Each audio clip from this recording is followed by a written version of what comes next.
우리 말씀을 받기 전에 함께 기도하겠습니다. 기도할 때에 오늘도 주님과 동행하기 위해 말씀 앞에 섭니다. 주님께서 감동하여 주시고 말씀 가운데 은혜가 넘치게 하여 주시옵소서. 우리 합심하여서 함께 기도하겠습니다. 살아계시고 역사하시는 하나님 아버지, 오늘 말씀을 받기 전에 하나님 기도하며 나아갑니다. 하나님 말씀 가운데 은혜가 넘쳐나게 하시고 그 말씀이 하나님 살아서 역사하게 하시고 그 말씀을 듣고 살아낼 수 있는 하나님 믿음의 사람들 되게 하여 주시옵소서. 오늘 말씀 가운데 주의 임재를 경험할 수 있게 하여 주시고 그 말씀이 육신되어서 우리의 삶 가운데서 말씀이 실천되어지며 말씀이 살아 운동력 있는 그 말씀이 역사하는 체험들이 일어나게 하여 주시옵소서. 예수님의 이름으로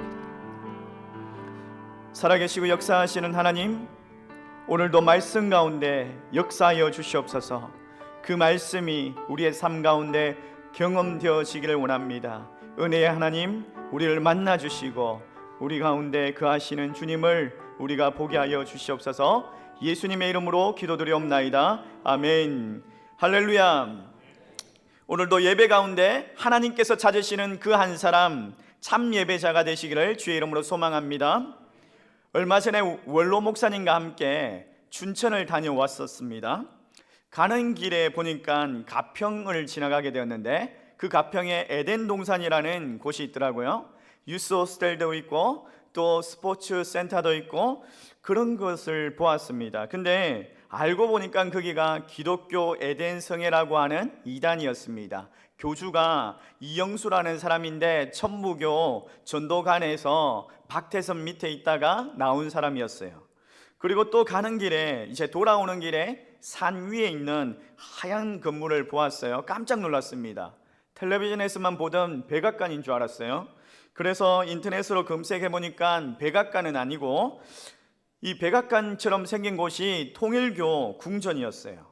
또 가평에 왜 그렇게 이단의 본부들이 많은지 어떤 호수에는 신천지 평화궁전이라고 해서 그런 곳도 있더라고요. 남양주 위주로 해서 신천지 교회들이 왜 그리 많은지 정신을 바짝 차리고 신앙생활을 잘해야 되겠다라는 생각을 했습니다. 또 여러분, 이만희 씨의 내연녀 김남희 씨라고 아십니까? 신천지의 2인자였죠. 이 김남희 씨가 신천지를 탈퇴하면서 신천지는 종교 사기 집단이다 라고 하면서 인터넷에 폭로를 했죠. 이만희 씨에 대한 그런 실체를 폭로를 했습니다. 근데 그 김남희 씨가 신천지에서 나와서 또 신천지에서 나온 아류인 새천지라는 그 이단에 다시 가입을 했답니다. 참 신앙의 발을 한번 잘못 들이면 정말 빠져나오기가 그만큼 힘들다라는 사실을 알게 되었어요. 그래서 여러분, 잘못된 신앙의 길로 가면 안 됩니다. 정말 신앙생활을 잘해야 합니다. 그렇게 생각하시고 또 오늘 말씀 가운데 귀 기울이시기를 소망합니다. 여러분이 잘 아는 그 신천지의 이만희가 신천지 신도들에게 전도 못하는 사람들에게 110만 원씩 벌금을 내라 라고 지시를 했죠. 신천지 신도가 20만 명이 넘는데 10만 명 넘게 110만 원의 그 벌금을 냈다라고 합니다. 그리고 110만 원을 한꺼번에 못 내는 사람은 월 할부로 이렇게 납부를 하게 해서 벌금을 거둬들였대요. 그렇게 거둬들인 그 벌금이 수십억이 넘는다고 합니다. 근데 이 벌금을 전도 잘하는 사람들에게 포상으로 주는데 1등이 이만희, 2등이 3등이 또 어떤 청년인데 각각 2등과 3등에게는 10만 원밖에 주지 않았대요. 그리고 나머지는 이만희가 다 챙겨간 거예요. 수십억을 챙겨간 거예요. 이것만 봐도 신천지가 이단이라는 것을, 사기 집단이라는 것을 알 수가 있죠. 근데 참 신기하게도 그 이단, 그 신천지가 그렇게 악착같이 전도를 하신다는 사실 아십니까? 근데 우리는 어떻습니까? 우리는 진리의 하나님의 말씀을 믿고 있는 우리는 어떻습니까? 복음을 믿고 있는 우리는 너무나 안일하지 않습니까? 지난 한 주 동안 줌으로 구역 대신방을 했었습니다. 우리 성도들의 얼굴을 보고 싶어서 줌으로 영상으로 구역 대신방을 하는데 대부분의 성도들이 기도 제목을 나누는데 믿음의 남편 또 믿음의 자녀 그것을 위해서 기도하는 거예요. 옛날에 우리 자녀가 어릴 적에 교회를 잘 다녔는데 크면서 교회를 잘 다니지 않습니다. 남편이 신앙에 반대를 합니다. 박해를 합니다. 이런 기도 제목들이 많이 있더라고요. 저는 오늘 설교를 준비하면서 우리 교회 모든 성도들이 정말 그 가정 가운데 다 복음화되는 역사가 일어나기를 소망하면서 또 하나님 그날을 허락하여 주시옵소서, 그런 간절한 소망을 가지고 말씀을 살펴보았습니다. 여러분, 오늘 말씀을 통해서 여러분 가운데 식어있던 그 구령의 열정, 한 영혼에 대한 사랑이 또 다시 한 번 더 살아나기를 소망합니다. 산다라는 것이 황홀하다라는 책의 저자 다하라 요네코는 18살 때 어머니를 잃고 그 슬픔을 이기지 못해서 달리는 기차에 뛰어들어서 자살을 시도했습니다. 그로 인해서 2다리와 한 팔을 잃었습니다. 한 손이 남았는데 그 한 손도 3개의 손가락밖에 남지 않은 거예요. 그래서 손발도 없고 희망도 없고, 그래서 수면제를 모아서 자살을 하려고 또 준비를 하고 있었습니다. 근데 병원에 입원해 있는데 다하라 아키토시라는 신학생이 와서 전도를 하는 거예요. 그리고 그 복음을 받아들이게 되고 그가 그때부터 변화되기 시작합니다. 그때부터 없는 것에 집착하지 아니하고 있는 것에 감사하기 시작합니다. 오른손에 손가락 3개 남은 것만으로도 감사했습니다. 작은 것에 감사하게 되자 그녀의 내면이 아름답게 변화되기 시작했습니다. 그녀를 전도했던 다하라와 결혼을 하게 되었고, 그리고 2딸을 낳고 함께 행복하게 살아가고 있었습니다. 그녀가 쓴 산다라는 것이 황홀하다라는 책에 감자와의 전쟁이라는 이야기가 있습니다. 그런데 그 감자와의 전쟁이라는 이 이야기는 어느 날 음식을 준비하는데 감자 껍질을 벗기려고 하다 보니까 손가락이 3개밖에 없으니까 감자가 손에 잡히지 않는 거예요. 감자가 계속해서 굴러다니면서 잡히지 않는 거예요. 이 감자가 자기를 비웃는 것 같아서 감자 때문에 절망에 사로잡혔습니다. 그때에 하나님께 기도했습니다. 하나님, 저 같은 사람도 사랑하셔서 남편과 자녀를 주신 사랑하는 하나님, 남편과 자녀를 위해서 감자를 요리할 수 있도록 도와주세요 라고 기도하는데, 그때 하나님께서 지혜를 주신 거예요. 그리고 감자를 도마 위에 얹고 딱 반으로 잘랐습니다. 그러자 감자가 도망가지 않고 그날 이 식탁에 3손가락으로 껍질을 벗겼던 만든 그 감자 요리 때문에 더욱 풍성하게 감사함으로 먹을 수가 있었다라고 합니다. 행복은 큰 것에 있지 않습니다. 이렇게 작은 것에도 행복할 수가 있다라는 거예요.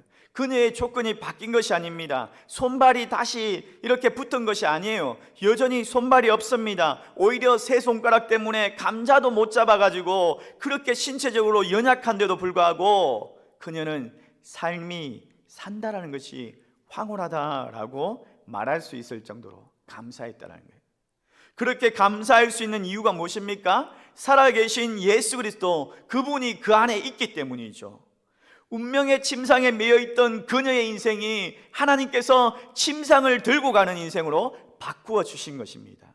여러분, 살아계신 예수 그리스도, 그분을 만나면 인생이 바뀌는 줄 믿습니다. 그렇다면 예수님을 만나야 하지 않겠습니까? 아직까지 우리 가족 중에 또는 내 친구 중에 내 이웃 중에 예수 그리스도를 만나지 못한 사람들이 있습니까? 내 자녀, 내 남편, 내 친구들, 그들의 인생이 정말 예수 그리스도를 만남으로 인해 가지고 예수님 때문에 감사하는 인생으로 바뀌어야 하지 않겠습니까? 그러면 어떻게 하면 내 남편이, 내 자녀가, 내 친구들이 예수님을 만날 수 있을까요? 예수님을 만나게 하려면 우리가 그 영혼을 포기하지 말아야 합니다. 예수님을 만나게 하려면 그 영혼을 포기하지 말아야 합니다. 예수님께서 배를 타고 가버나움으로 다시 돌아오십니다. 1절 말씀을 우리 같이 한번 읽어보도록 하겠습니다. 같이 읽습니다. 시작.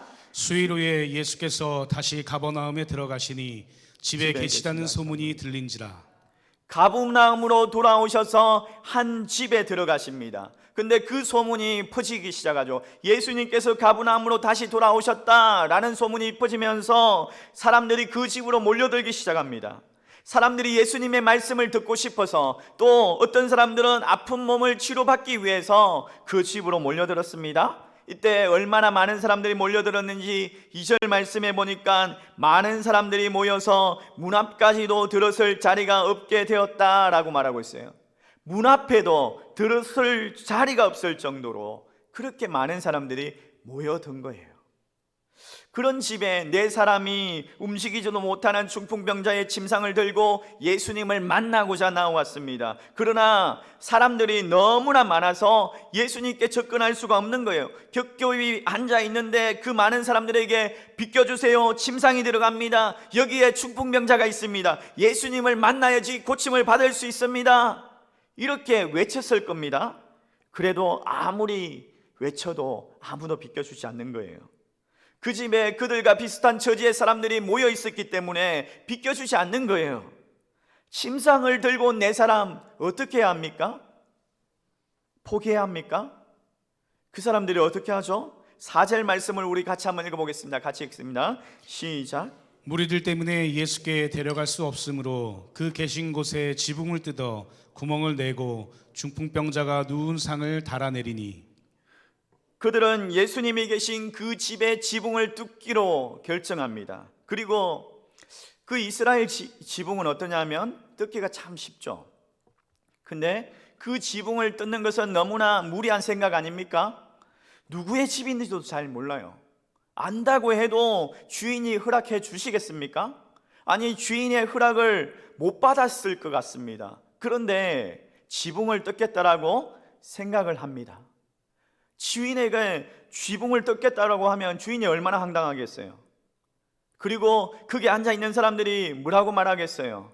아니, 지금 많은 거야, 집안에 있는 사람들이 위험하잖아, 이제 왔으면 순서를 기다려야지, 사람이 유별나네, 예수님께서 말씀이 끝나면은 어련히 알아서 해줄까, 이러면서 이런저런 비난들이 들려왔을 거예요. 그런데도 그들의 용기와 열정은 포기하지 않습니다. 여러분의 남편과 여러분의 자녀, 또 여러분의 친구들, 여러분의 친척들, 아직 예수 그리스도를 믿지 않는 사람들이 있습니까? 근데 복음을 전해봤는데 남편은 완강하고 자녀는 저항이 심합니다. 복음을 전해봤는데 방해물이 있습니다. 그래도 포기하지 마십시오. 하나님이 포기하지 않았습니다. 그렇다면 여러분도 포기하면 안 됩니다. 끝까지 예수 믿는 그날까지 복음을 전하고 도전해야 합니다. 어느 대학 교수님이 믿지 않는 친구에게 예수님을 전했습니다. 그러나 그 친구는 예수님을 영접하지 않았습니다. 온갖 방법을 다 동원해서 전했지만은 좀처럼 움직이지를 않는 거예요. 근데 어느 날 같이 함께 그 친구와 길을 걷고 있다가 예수님의 그 이야기를 또 꺼냈어요. 그 친구가 제발 그 이야기를 그만하게, 계속 그런 이야기를 하면 이제는 당신을 안 만날 거야 라고 화를 내는 거예요. 그 대학 교수님이 이렇게 제안을 했습니다. 이복의 친구, 진짜 예수님을 믿지 않아도 좋으니까 저기 길 건너에 보이는 교회에 들어가서 나는 주님을 믿습니다, 왜냐하면 나를 구원하시고 십자가에 못 박혀 돌아가셨기 때문입니다 라고 3번만 외쳐주게. 그러면 내가 100만 원을 주겠네. 그리고 예수님이 십자가에 못 박혀 돌아가신 것이 나와 무슨 상관이 있습니까? 라고 외쳐주면 다시는 전도하지 않겠네 라고 제안을 했습니다.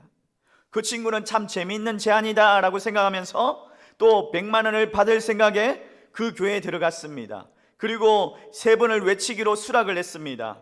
교회에 들어가서 나는 주님을 믿습니다, 왜냐하면 나를 구원하시려고 십자가에 못 박혀 돌아가셨기 때문입니다 라고 3번을 외쳤습니다.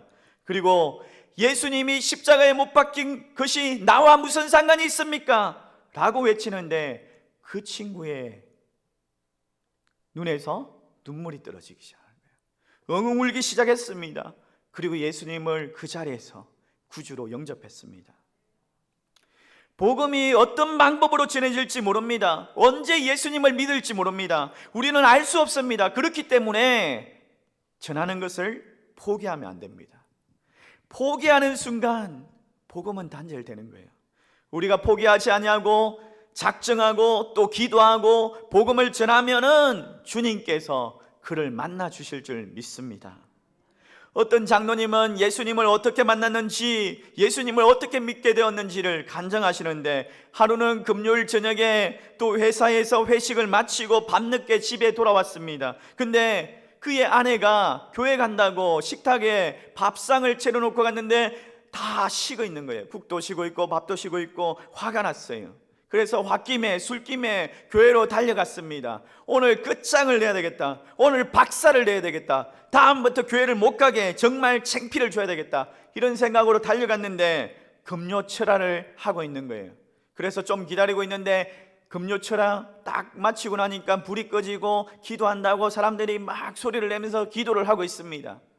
옳지, 지금 들어가서 잡아와야지 이러면서 몰래 들어가서 딱 보니까 제일 앞에 파마 머리에 맨날 입고 다니는 그 옷 입고 딱 앉아 있는 것 같아요. 그래서 머리채를 확 잡고 끌고 나왔어요. 교회 옆 마당에 확 내동댕이 치면서 막 구타하기 시작했습니다. 아이고 이러면서 사람 살려 하는데 소리가 아내 소리가 아닌 거예요. 누구세요? 이러면서 정신을 차리고 딱 봤어요. 술을 딱 깨면서 딱 보니까 그 교회 근사님이 두드러 맞고 있는 거예요. 아유 죄송합니다. 제가 실수를 했습니다. 아이고 죄송합니다. 이러면서 계속 빌기 시작했어요. 교회에서 기도회를 하던 사람들이 다 몰려와서 아니 무슨 일이냐고 난리가 난 거예요. 사람들이 보고 있는데 이 근사님이 지혜롭게 경찰서로 갈래? 여기 각서를 쓰고 계속 교회 다닐래? 이러면서 이제 꾸짖는 거예요. 그래서 그때부터 각서를 쓰고 교회를 다니기 시작한 거예요. 그렇게 해서 진정 예수 그리스도를 만나고 예수 그리스도를 믿게 되고 그렇게 해서 장로님이 되셨다라고 그런 분도 보았어요. 여러분, 우리 가족, 내 친구, 내 친척, 내게 맡겨주신 그 영혼들을 포기하지 않는다면 분명히 복음이 전해진다는 사실을 믿으시기 바랍니다. 두 번째로 예수님을 만나게 하려면 우리에게 절박함이 있어야 합니다. 네 사람이 어떻게 지붕을 뜯어낼 생각을 했을까요? 어떻게 이런 기발한 생각을 했을까요? 중풍병자를 만날 수 있었던 그 이유는 네 사람에게 절박함이 있었기 때문이죠. 그들에게 절박함이 있었기 때문에 예수님을 만나야 한다라는, 예수님을 만나면 된다라는 그런 절박함이 있었기 때문에 지붕을 뜯게 된 것입니다. 절박하다라는 말은 사전적인 의미로 매우 다급하고 절실함을 뜻합니다. 소경 바디메오는 사람들이 조용히 해라 라고 꾸짖는데도 절박하게 부르짖었습니다. 예수님께서 그의 절박함을 보시고 그를 만나보시고 만나주시고 그를 보게 하셨습니다. 스르보네게 여인은 멸시와 무시를 당하였지만은 절박하게 은혜를 구하였을 때 예수님께서 그녀의 귀신 들린 딸을 고쳐주셨습니다. 한나는 아기를 낳지 못해서 통곡하면서 절박하게 기도할 때에 하나님께서 사무엘이라는 귀한 아들을 주셨습니다. 하나님께서 우리의 절박함을 외면하지 않으십니다. 여러분, 절박함을 경험해 보셨습니까? 언제 절박하던가요? 저는 저희 아들이 8살 때 한밤중에 배를 안고 떼굴떼굴 굴리면서 아프다고 막 하는 거예요. 아유, 큰일 났구나 싶은 거예요. 그래서 아들을 업고 차에 태우고 응급실로 막 운전해서 달려갔습니다. 그 순간에 너무나 절박했습니다. 이 아들이 큰일 나는 것이 아닐까, 살려야 한다는 생각이 절실했습니다. 응급실에 가서 이제 의사 선생님이 엑스레이를 찍으라 해서 엑스레이를 찍었어요. 근데 의사 선생님이 엑스레이 사진을 보면서 대수롭지 않게 이야기를 하시는 거예요. 대변을 언제 봤습니까? 대장에 똥이 가득 차서 배가 아픈 거예요. 간장약을 먹고 대변을 빼면은 괜찮습니다. 이렇게 이야기하시는 거예요. 아유, 절박함이 해결되는 순간이었습니다. 일주일 동안 그렇게 묵어있던 똥 냄새가 너무나 고약하더라고요. 여러분, 한밤중에 자녀가 아파 보면 그 부모의 절박함을 알 수 있죠. 그처럼 영혼 구원에 대한 절박함이 여러분에게 있습니까? 스스로에게 한번 물어보십시오. 그 영혼을 살려야겠다는 그 절박한 마음이 있냐는 거예요. 영혼 구원보다 시급한 일이 없다라는 거예요. 어떤 집사님은 매일 새벽마다 절박한 그 심정을 가지고 불신 남편이 교회를 오지 않으니까 신발을 가지고 와서 남편 신발을 안고 와가지고 기도했대요. 절박한 마음으로 신발 먼저 와가지고 기도했대요. 그렇게 수년 동안 절박하게 기도하니까 남편이 그 신발을 신고 교회를 온 거예요. 그래서 예수를 믿게 된 거예요. 절박함이 있는 사람을 통해서 하나님께서 역사하십니다. 그 절박함이 예수 그리스도 그분을 만나게 하는 것입니다. 주님께 간절히 부르짖는 절박한 마음이 있기를 소망합니다. 한 고등학교의 학생들을 대상으로 설문조사를 했습니다. 만일 오늘 하루밖에 살 수 없다면 너희들은 무엇을 할 것이냐? 라는 질문을 던졌습니다. 그리고 적어보라고 했습니다. 여러 가지 답변들이 나왔습니다. 먹고 싶은 것을 실컷 먹고 죽겠다. 지금 못 잔 잠을 실컷 자고 죽겠다. 내가 꼭 가고 싶은 곳을 꼭 가보고 죽겠다. 가족과 함께 사랑한다라고 말하면서 가족들에게, 친구들에게 편지를 남기고 죽겠다. 그런 여러 가지 답변이 나왔어요. 여러분에게도 동일하게 질문을 던집니다. 오늘 주어진 시간이 오늘 하루밖에 없다면 여러분 오늘 하루를 어떻게 보내시겠습니까? 마지막 순간까지 아직까지 구원받지 못한 내 자녀, 내 남편, 내 가족들, 내 친구들에게 유언을 남겨야 되지 않겠습니까? 예수 믿어야 한다. 영혼의 절박함이 있을 때 그런 유언을 남길 수 있다라는 거예요. 그렇게 어머니의 유언을 듣고 어머니가 돌아가시고 나서 교회 나와서 집사님이 되신 분도 보았어요. 사도 바울은 사도행전 20장 24절 말씀에 이렇게 이야기하고 있습니다. 같이 한번 읽어볼까요? 같이 읽습니다. 시작. 내가 달려갈 길과 주 예수께 받은 사명 곧 하나님의 은혜의 복음을 증언하는 일을 마치려 하면은 나의 생명조차 조금도 귀한 것으로 여기지 아니하노라. 사도 바울은 마지막까지 복음을 전하는 일에 그의 생명조차도 아깝지 않다. 그 생명을 다 하겠다라고 고백을 했습니다. 이 고백이 저와 여러분의 고백이 되기를 소망합니다. 세 번째로 예수님을 만나게 하려면 행동하는 믿음이 필요합니다. 예수님께서 말씀을 전하고 계시는데 지붕이 이상한 소리가 막 들립니다. 지붕이 해체되기 시작합니다. 먼지가 날립니다. 사람들이 그곳을 주목하기 시작합니다. 집주인은 황당하고 또 사람들이 모여있는 사람들은 상당히 놀랐을 겁니다. 근데 더 놀라운 것은 사람이 누워있는 침상 하나가 천천히 내려오는 거예요. 예수님을 만났던 많은 사람들이 있습니다. 근데 지금까지 이런 만남은 없었습니다. 예수님은 이런 모습 속에서 낫고자 하는 그들의 간절한 소원을 아셨습니다. 그래서 5절 말씀에 이렇게 말씀하시는데 같이 한번 읽어볼까요? 같이 읽습니다. 시작. 예수께서 그들의 믿음을 보시고 중풍병자에게 이르시되 작은 자야 내 죄 사함을 받았느니라 하시니 5절 말씀해 보니까 예수님께서 그들의 믿음을 보셨다라고 말하고 있습니다. 어떤 믿음입니까? 예수님을 만나면 이 친구는 고침을 받을 수 있어. 그 확실한 믿음, 그 믿음을 보셨던 거죠. 근데 그냥 그들이 믿고 가만히 있었습니까? 아니죠. 믿고 행동했습니다. 예수님을 만나야 한다는 그 믿음 때문에 침상을 들고 왔습니다. 예수님을 만나야 한다는 그 믿음 때문에 지붕을 뜯어냈습니다. 그리고 침상을 천천히 내렸습니다. 예수님을 만나게 하기 위해서 그들은 행동하는 믿음이었습니다. 그 행동하는 믿음이 그 중풍병자의 병을 고칠 수 있었던 겁니다. 행동하는 믿음이 살아있는 믿음입니다. 한 신학교 교수님이 설교학 강의에서 갑자기 학생들에게 숙제를 냅니다. 강의를 마치고 교수님이 정해주신 교회로 가서 정해진 시간에 선한 사마리아인에 대한 설교를 하라고 했습니다. 그 학생들이 강의를 마치고 이제 서둘러서 가지 않으면 정한 시간에 교회에 도착할 수가 없는 거예요. 그래서 학생들이 서둘러서 강의를 마치고 빨리 나왔습니다.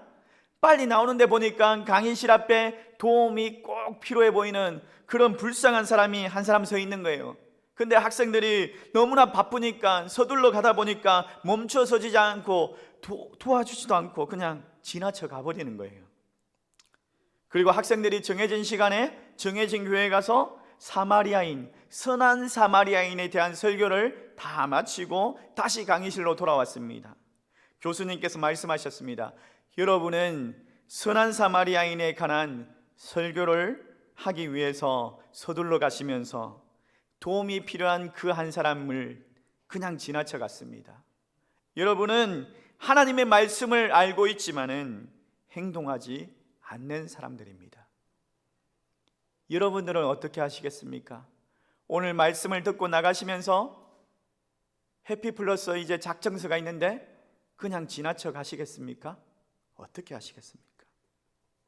야고보서는 행함이 없는 믿음은 죽은 믿음이라고 말했습니다. 믿음 따로 행동 따로가 아니라 행동하는 믿음이 역사하는 믿음이다 라고 말했어요. 여러분, 우리는 하나님의 말씀, 그 말씀을 듣고 행동하는 믿음을 보여주는 그런 믿음의 사람이 되어야 하지 않겠습니까? 또 5절 말씀에 보면은 그들의 믿음이라고 말하는데 누구의 믿음을 말하고 있습니까? 꼼짝할 수 없는 중풍병자가 아니고 누구죠? 침상을 들고 왔던 네 사람의 믿음이었죠. 중풍병자는 그 네 사람의 믿음을 통해서 구원받았습니다. 우리가 알고 있는 것, 오늘 이 말씀 가운데 협력전도라는 교훈을 얻을 수가 있죠. 우리의 신앙은 보면 하나님과 나와의 관계, 개인적인 그런 믿음을 강조하는 것 같습니다. 근데 내가 결단하고 내가 믿어서 내가 구원을 받았다라고 생각하지만 실상은 그렇지 않습니다. 구원은 협력해서 이루어진다는 거예요. 여러분 한번 생각해 보십시오. 오늘 내가 이 예배의 자리에 앉아 있는 이유가 무엇입니까? 어떻게 해서 이 예배의 자리에 앉아 있습니까? 나를 예수 믿게 하기 위해서 누군가 나를 위해 기도했고 누군가 나를 위해 복음을 전했습니다. 누군가 나를 위해 그렇게 수고했기 때문에, 누군가 나를 위해 눈물을 흘렸기 때문에 내가 이 자리에 앉아 있는 거예요. 한번 생각해 보십시오. 그분이 내 부모님일 수도 있고 그분이 내 친구일 수도 있어요. 누군가 나를 위해 기도했습니다. 나를 위해 수고했습니다. 복음을 전했습니다. 그래서 내가 이 자리에 앉아 있는 거예요. 이것이 바로 협력 전도예요. 이번에 우리 교회에서 해피플러스 전도 프로젝트를 진행하고 있습니다. 여러분, 태신자를 작정하고 기도하시면은 전도부에서 이제 1차, 2차, 3차의 전도 편지와 전도 선물들을 전달합니다. 여러분들이 신청하시고 여러분들이 기도해 주셔야지 협력 전도가 시작되는 거예요. 여러분 혼자가 아닙니다. 혼자가 아니에요. 협력 전도, 협력해서 전도를 하면 우리의 믿음을 보시고 하나님께서 우리가 품고 기도하는 그 태신자를 만나 주실 줄 믿습니다. 예수님은 그 네 사람의 그 믿음을 보시고 그 병자의 병을 고쳐주셨습니다. 그런데 오늘 예수님께서 병을 치유하시는데 다른 때와는 다른 방식으로 그렇게 치유를 하고 계십니다. 9절 말씀을 우리 같이 한번 읽어보겠습니다. 같이 읽습니다. 시작. 중풍병자에게 내 죄 사함을 받았느니라 하는 말과 일어나 내 상을 가지고 걸어가라 하는 말 중에서 어느 것이 쉽겠느냐. 11절에 보면 내 상을 가지고 가라. 원래는 예수님께서 보통 이렇게 말씀을 하시는데 오늘은 달리 말씀을 하십니다. 내 죄 사함을 받았느니라. 근데 거기에 앉아있던 서기관들이 그들의 마음속으로 누가 하나님 외에 죄 사함을 할 수 있느냐, 신성 모독이다 하고 생각을 한 거예요. 예수님께서 그 마음의 생각을 하시고 내가 죄 사함을 받았다라고 말하는 것과 내 상을 가지고 가라고 말하는 것 중에 어떤 것이 더 쉽겠느냐라고 말씀하시죠. 만약에 예수님께서 일어나 걸어가라 라고 말했으면 아무 문제도 없을 거예요. 시비거리도 되지 않았을 거예요. 그냥 편하게 그렇게 말씀하실 수도 있는데 오늘 문제가 될 만한 죄 사함을 받았다라고 말씀하시는 이유가 무엇입니까? 예수님께서 이 땅에 오신 목적이 단순히 치유를 위해서 오신 것이 아니다라는 사실을 알게 하시기 위해서였죠. 예수님이 이 땅에 오신 목적은 죄 사함을 위해서 오셨다라는 것을 알게 하시기 위해서. 여러분, 죄 사함을 받으면 어떻게 됩니까? 산은 산이요 물은 물이다 라고 말하는 인생 무상을 말하는 것이 아니라 다하라 요네코가 말했던 것처럼 산다는 것이 황홀하다라는 감사의 고백이 터져 나온다는 거예요. 죄 가운데 매여있던 사람이 예수님 때문에 자유한 인생을 살아갈 수가 있다는 거예요. 죄 사함을 받는 그런 은혜가 있기를 원합니다.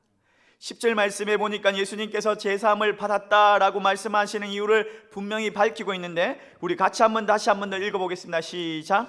그러나 인자가 땅에서 죄를 사하는 권세가 있는 줄을 너희로 알게 하려 하노라 하시고 중풍병자에게 말씀하시되 예수님께서 제3의 권세가 있다는 것을 알게 하셨다라고 말씀합니다. 예수님이 탄생하실 때도 이미 천사를 통해서 이렇게 말씀하신 바가 있죠. 마태복음 1장 21절 말씀에 보면 아들을 낳으리니 이름을 예수로 하라. 이는 그가 자기 백성을 저희 죄에서 구원할 자이심이라 하니라. 자기 죄에서 구원할 자이십니다. 태어나실 때도 분명히 이 땅에 오신 목적을 말씀해 주셨습니다. 예수님은 산상수훈 같은 좋은 교훈을 전하기 위해서 이 땅에 오신 성인이 아닙니다. 예수님은 우리의 병을 고치기 위해서 오신 기적적인 의사가 아닙니다. 그분은 세상의 죄를 지고 가는 그런 어린 양으로 이 땅에 오셨습니다. 온 인류의 모든 죄를 짊어지고 골고다 십자가에서 못 박히셨습니다. 그 예수 그리스도를 믿는 자에게 값없이 제사함을 받는 그런 은혜를 주셨습니다. 그런 제사함의 은혜, 그런 사람, 이제 더 이상 그 침상에 매여 있지 않아도 되는 자유가 허락된 것이에요. 그렇기 때문에 오늘 우리가 이 자리에 있는 것 아니겠습니까? 그리고 아직까지 여전히 그 침상 가운데 누워있는 아무것도 하지 못하는 그런 사람이 있다면 우리가 나아가서 예수님을 전해야 하지 않겠습니까?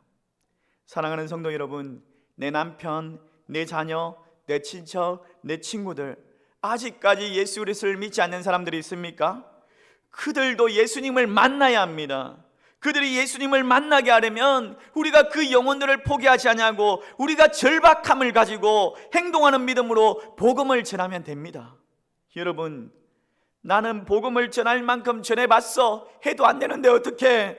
별로 반응이 없더라. 그들이 나를 힘들게 하더라. 그래도 전하셔야 합니다. 그래서 힘들고 지치십니까? 그래도 포기하지 마십시오. 그래도 결단하고 또 태신자를 작정하고 또 기도하십시오. 우리 안에 다시 한 번 더 식어져 있던 그 구령의 열정이 살아나기를 소망합니다.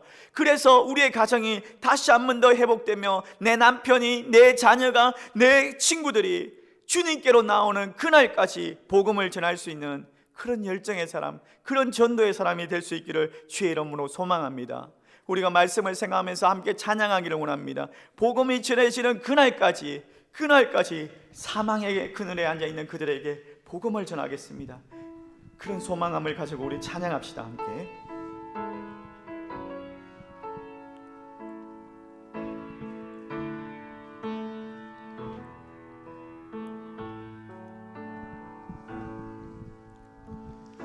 사망의 그늘에 앉아 죽어가는 나의 백성들, 절망과 굶주림에 갇힌 자들은 내 마음의 오랜 슬픔, 고통의 멍에에 매여 울고 있는 나의 자녀들, 나는 이제 일어나 저들의 멍에를 끊고 눈물 씻기기 원하는데 누가 내게 부르죠? 누가 내게 불러주죠? 저들을 구원케 할까? 누가 나를 위해 가서 나의 사랑을 전할까? 나는 이제 보기 원하네. 나의 자녀들 살아가는 그날 기쁜 찬송 소리 하늘에 웃음소리 온 땅 가득한 그날. 우리 다시 한 번 더 찬양합시다. 사망의 그늘에 앉아 사망의 그늘에 앉아 죽어가는 나의 백성들 절망과 굶주림에 갇힌 자들은 내 마음에 오랜 슬픔 고통의 멍에에 매여 울고 있는 나의 자녀들 나는 이제 일어나 저들의 멍에를 굽는다. 나는 이제 일어나 저들의 멍에를 꺾고 눈물 씻기기 원하는데 누가 내게 부러지죠? 누가 내게 부러지죠? 저들의 그 왕께 할까? 누가 나를 위해 가서 누가 나를 위해 가서 나의 사랑을 전할까? 나는 이제 보기 원하네. 나의 자녀들 살아가는 그날 기쁜 찬송 소리하는데 웃음소리 온 땅 가득한 그날 우리 말씀을 생각하면서 함께 기도하기를 원합니다. 여러분, 하나님의 음성이 들리십니까? 누가 내게 부르시죠? 저들을 구원케 할까? 누가 나를 위해 가서 저들에게 복음을 전할까? 내가 보기를 원한다. 나의 자녀들이 그 침상에 매여 있는 것이 아니라 침상을 들고 일어나 자유함을 얻는 것을 내가 보기를 원한다 라고 말씀하시는 그 하나님의 음성을 들으면서 말씀을 기억하면서 내가 품고 내가 포기했던 그 태신자들을 다시 한 번 더 작정하면서 기도하겠습니다. 기도합니다. 살아계시고 역사하시는 하나님 아버지 감사합니다. 오늘 이 시간 하나님 아버지 내가 포기했던 내가 내려놓았던 하나님 아버지 대신자들을 다시 한 번 더 작정하면서 아버지 기도하고 나아갑니다.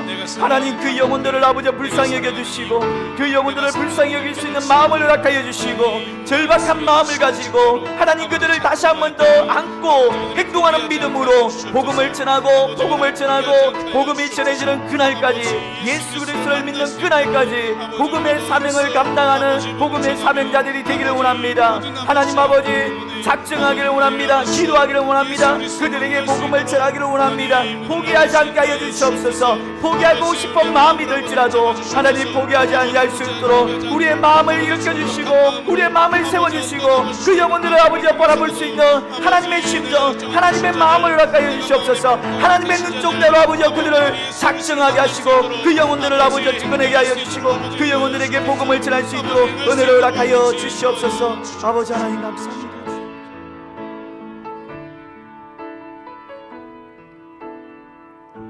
살아계시고 역사하시는 하나님, 오늘 하나님의 음성을 듣습니다.